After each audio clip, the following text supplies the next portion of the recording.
My name's Brooke. Welcome to my YouTube channel, and I thought it'd be fun to kind of give you my year in review. And I'm really bad at talking. That's why I don't do blog posts. And I really wanted to do it in my room, but I thought, what better place to shoot my year in review than where I spent most of my year, which is here at the studio. I don't know if you care about what I have to say, but I feel like you guys have done so much for me and listened to so much of what I had to say that I kind of wanted to say something at the end of it. It felt not right being quiet. Okay, so we'll start at the beginning. This time last year, my friend Renee read cards for me. It's my first time I've ever done that. I really trust my friend Renee. I love her. We've been through so much together, and I just thought it'd be fun.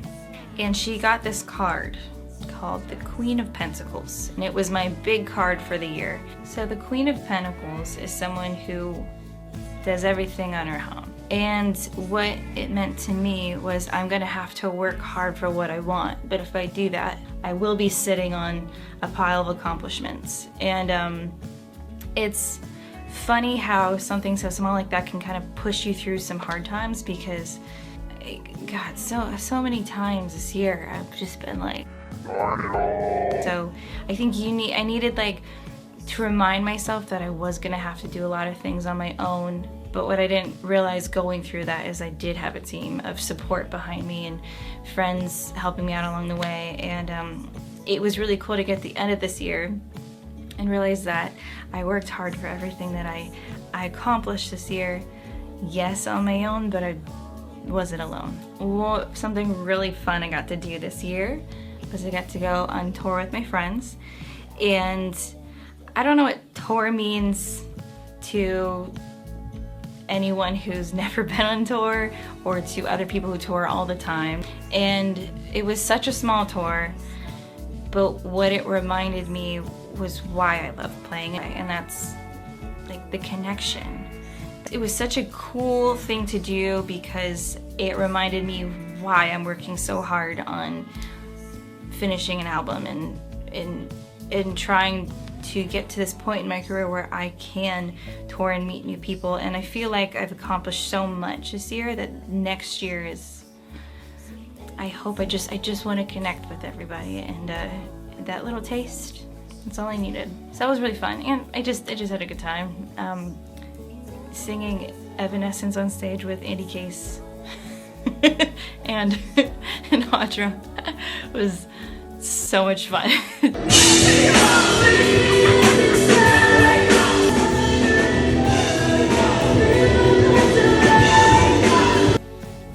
The next thing I wanted to talk about was the Dirty Girl Club.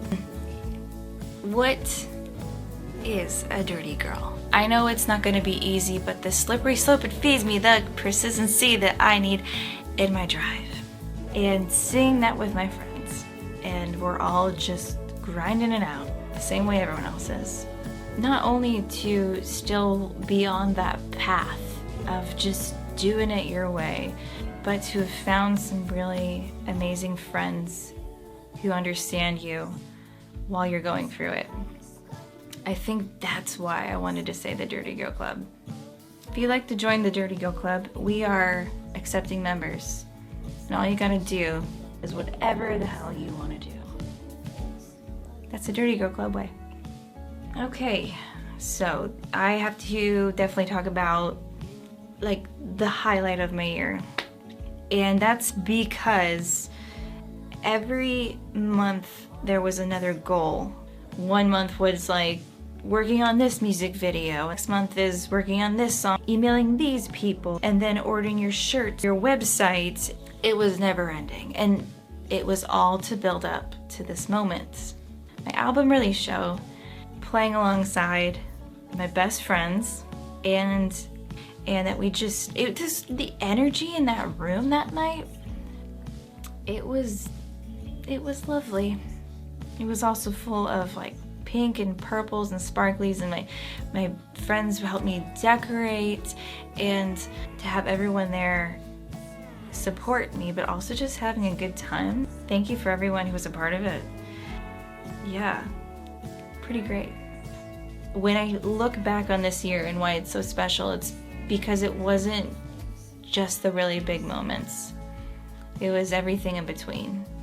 You know, we were just talking about the album release party. It wasn't just that. It was like practicing in my friend Jess's basement, walking with my dogs, getting a scooter. I got an orange scooter. Oh my God, I love my scooter. Going to pick out pumpkins on my scooter, going for boba rides with my scooter, picking up my friend and driving us around the block just for fun. Even this year, my partner of almost 5 years now this is the first year that he's sober, and I think that's something to be celebrated. It was a whole new year of discovering this person and loving them for reasons that don't include drinking. It was really beautiful because of that. I never thought I would enjoy vegetarian. I love vegetables. What? Letting go of tidal waves. It was huge. Absolutely huge. It was such a big deal for me because I wanted to hold on to that forever.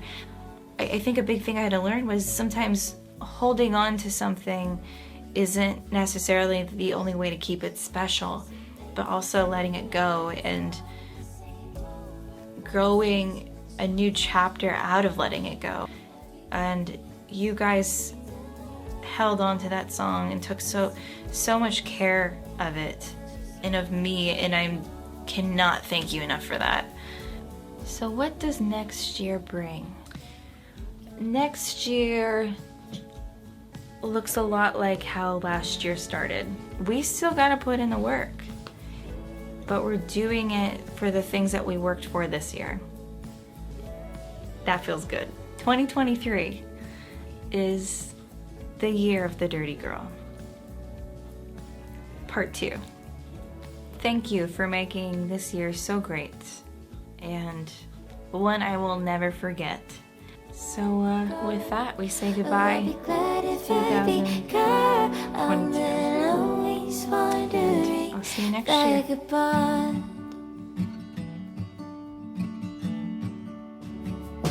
I just seem to spend most of my days working to get by past and through the days. It's a temporary shift, but we'll try to make the best out of it. And they built our dreams when we were young, just to tear the seams once we were done.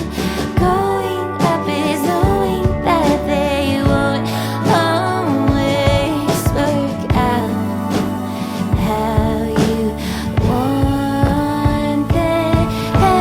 Oh my God, won't you save me from? We've learned to point these fingers like a gun.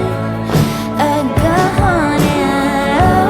my God, oh I'll be glad if I become. I'm always wandering, vagabond. To be happy and be free is a